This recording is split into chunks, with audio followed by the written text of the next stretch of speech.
warahmatullahi wabarakatuh. Hi, good afternoon, Miss Amin, everyone.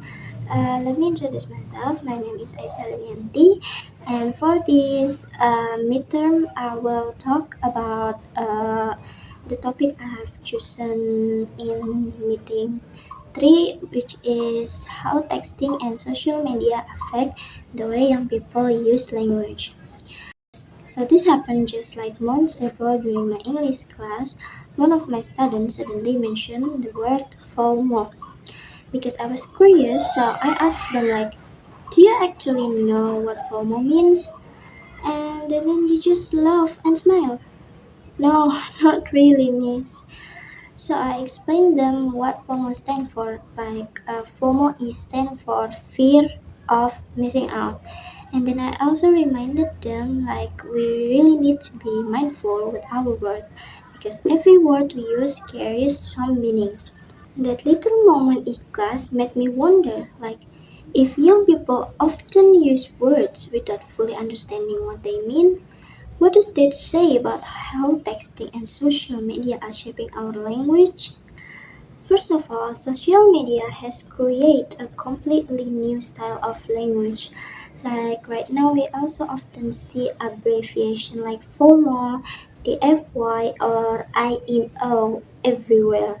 We also often use emoji, GIFs, and stickers to replace entire sentences.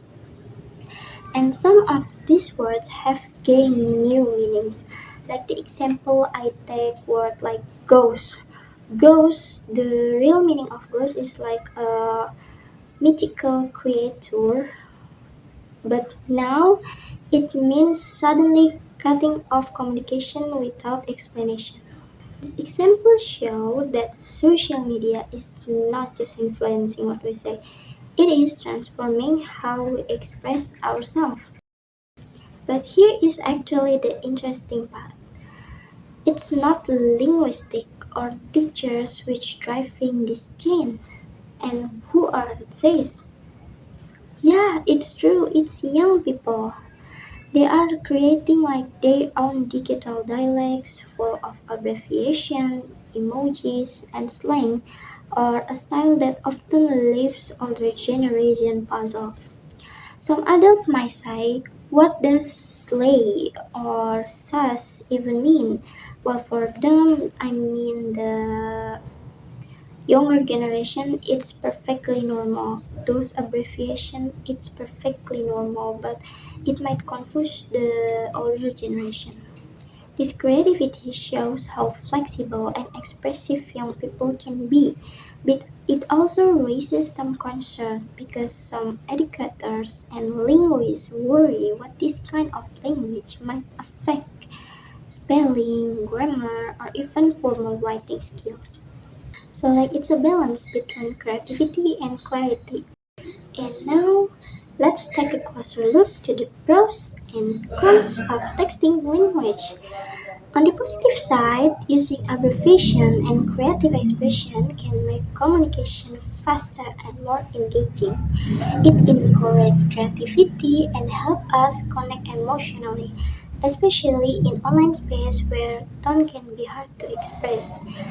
But on the downside, things can get confusing. Like, for example, the word sus can mean suspicious or suspect, and the meaning depends on its context.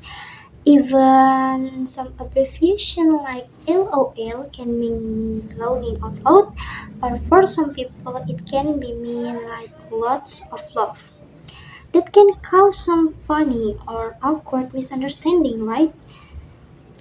So while digital language helps us connect, it also reminds us to use words carefully and understand their context. Okay, and then in the next slide, we will talk about impact on language and behavior. Beyond vocabulary, social media also change how we communicate and behave. It affects our grammar, our tone, and even how we show politeness. What feels casual or funny online might sound too informal in real life. And since we are constantly exposed to global slang and cultural trends, our language becomes more diverse, but also more influenced by online culture.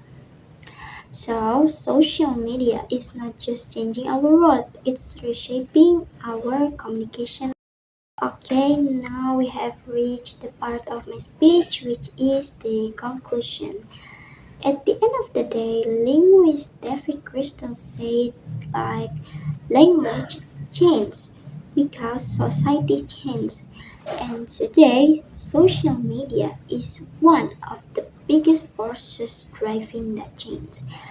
So instead of fighting it, maybe we should try to understand it because language is life.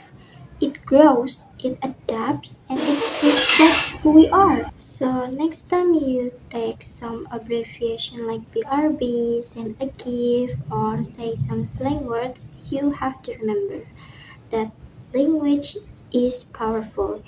You have to use it wisely, understand its meaning, and be proud because you are helping shape the language of the future. Okay, so I think that's all for my speech today. Thank you so much for everyone which is listening. Bye. Assalamualaikum warahmatullahi wabarakatuh.